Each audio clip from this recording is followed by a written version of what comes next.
Skull and Bones, the next big game to come out from Ubisoft, is just around the corner from release. This latest pirating adventure has been years in the works at Ubisoft, and we at Railspace Gaming have had the chance to play it. So what are our thoughts?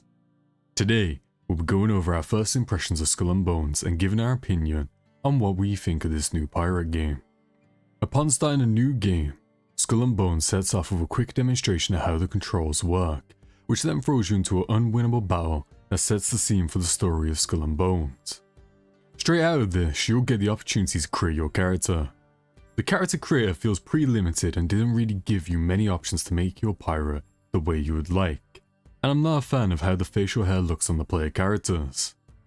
Male characters don't have the choice to turn off facial hair, so you are stuck to look at it every time you see your character. After your pirate is ready to go, you'll be thrown into a tutorial zone which lets you explore a small area and teaches you the basic features like talking to characters, accepting and handing in quests, and gathering loot/materials. The tutorial does a pretty good job at showing you the ropes of the core mechanics in Skull and Bones, and doesn't drag on too long to the point where you're already starting to feel bored. The main story quest of Skull and Bones follows your character, trying to rise up through the ranks on their quest to becoming a kingpin. The quests at the start of the game see you rebuilding the ship that you lost, and start to run errands for various different characters, which takes you around the map showing off the new locations and teaching you mechanics like the plundering system. The quests are very basic at the start, so if you're a player that isn't a fan of go here, collect this item, defeat these enemies, etc., I feel like this won't be a great start to the game for you. We personally liked what we've seen, as this is the early parts of the game, so we'll have to see how the main story quests pick up going into later parts, as if they keep the same formula, I can see them becoming quite repetitive. Skull and Bones also features side quests for you to play through, if you want to break from the main story.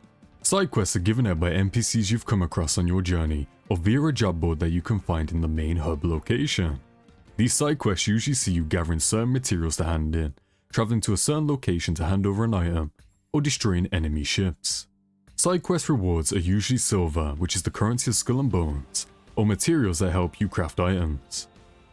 Some of the side quests did offer unique cosmetics that to my knowledge could only be attained via doing that side quest. So some side quests are definitely worth doing to get your hands on exclusive cosmetics. Going into Skull and Bones, one of the things we were really looking forward to was the PvP pirate combat. Once progressing a bit throughout the game, it became apparent that player versus player combat wasn't in Skull and Bones. According to what I can find online, the game originally had two different servers, a PvE server and a PvP server, which players would be able to choose upon starting the game. This doesn't seem to be the case anymore, and only PvE is available, but some of the endgame content that will be available in Skull and Bones is going to allow players to fight each other. I think not having the option of PvP takes a lot of enjoyment out of the game, as the danger of being attacked by other players keeps you on edge during your quests, making it more exciting. I can see why Ubisoft didn't want to separate servers, as this would split the player base, and I get there are players that don't want to have to worry about PvP while they are questing, as this would ruin the experience of the game for them.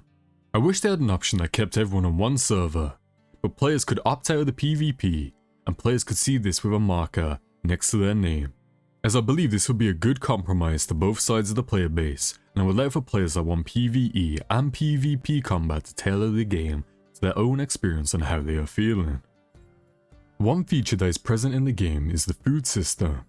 At first, the food system seemed like it was going to be an important part of Skull and Bones, as you require a lot of food throughout your time in the game. But as we progress through the game, we came to realize that food doesn't have much use in the game other than recharging your ship's stamina. See, now they even give you an option to cook the food you find, which gives you more stamina recharge. It had me wondering if food initially had a different use that was taken out, or a feature that couldn't be implemented in time for the full release. I would like to see food play a bit more of a role in Skull and Bones, as it feels like it's a big feature that doesn't have much of a purpose at the current time. One of the main appeals of Skull and Bones is the activities you can do while being a pirate. While exploring the world, you'll come across activities that you can start. A main example of this is the plundering system. When approaching certain locations in Skull and Bones, you'll get an option to start a plunder. Starting a plunder sees you attack the location you are currently at by taking out its defenses. Once you've succeeded in that, you have to hold down the area for incoming enemies while your crew secure the loot. This system feels very nice and fits the pirate theme of the game.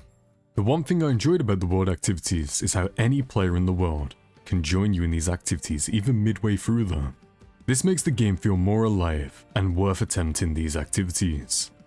Another activity players can do in Skull and Bones is bounties. The bounty board provides players with the task of hunting down various targets across the map of Skull and Bones. When accepting a bounty, a mark will appear on your map. This represents a target's location. Sailing over to said location will then start the encounter with the bounty target. All the bounties I've attempted so far in Skull and Bones were done in a group, and I'll confidently say that this is some of the most fun I had in the game. Being able to get into these engagements with a crew, communicating with each other, while this hard-hitting boss fires everything it has at you, was a very enjoyable experience. Another thing I enjoyed about the bounties is how you accepting a bounty turns it into an event that other players can see. We had one instance where we were deep into a fight with one of our targets, and another player decided to join the fray and help us in taking on the bounty. Moments like this made the game feel unique, and that's something we enjoyed with our time in Skull and Bones. Being a pirate in Skull and Bones is much better when you've got a crew. Up to 3 players can party together and travel the seas. Partying up together has its benefits, as we noticed that if one of us in the party turned in their quest, all players would get some form of reward from its completion. Players in your party can even hand in your quest that you are currently on if they are at the quest giver, which saves a lot of time for you traveling from location to location. Little touches like this make the game feel a lot more alive and gives players a good reason to go through the game together as a crew.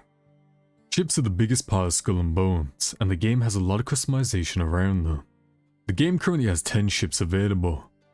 Ships come in either small or medium sizes, with each of the ships falling into one of 3 categories: tank, DPS, or support. The type of ship you pick changes up important factors like the speed of your ship, how many weapon placements you can have on said ship, the health of the ship, and more. Each ship comes with a unique perk that other ships don't have. This makes crafting ships important in Skull and Bones, as certain ships will be better at doing certain activities compared to the other ships in the game. You can decorate your ship to your liking with multiple different styles and colours that become available either through purchasing them with silver or by completing quests. I enjoyed what I saw during my time playing, as it looked like a lot of different styles and items are available to make your ship your own. You can customize your ship with different types of weapons that come in different rarities. This looks like a feature that will become more important once you start heading into the endgame, as you are going to want to have the best possible rarity items going into the tougher content. I'm looking forward to exploring more into the ship builds and weapons at the full release of Skull and Bones. Skull and Bones has already showed off what its future plans are for the first year of the game's lifespan. The year will be broken down into 4 seasons, each boasting new content for players to try out. Season 1 is titled Raging Tides, Season 2 is Chorus of Havoc, Season 3 is called Into the Dragon's Wake, and Season 4 is titled Shadows of the Deep. We did a more in-depth look into the Year 1 roadmap in a previous video on the channel, so if you'd like to know more about the upcoming content of Skull and Bones, we invite you to give it a watch. And that is our first impressions on Skull and Bones. The game is a fun vibe that is good to play with friends, but can get quite repetitive, and a lack of PvP took a lot of enjoyment out of the game. With Skull and Bones just around the corner, and if you're thinking of picking it up, but don't know anyone that is playing it, we invite you to join our Discord server, where we ourselves are going to be pirating through Skull and Bones, and we welcome you to come join us.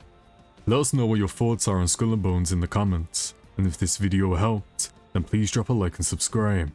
Here's a big thank you for everyone at Realm Space Gaming for watching, and don't forget to enjoy the rest of your day.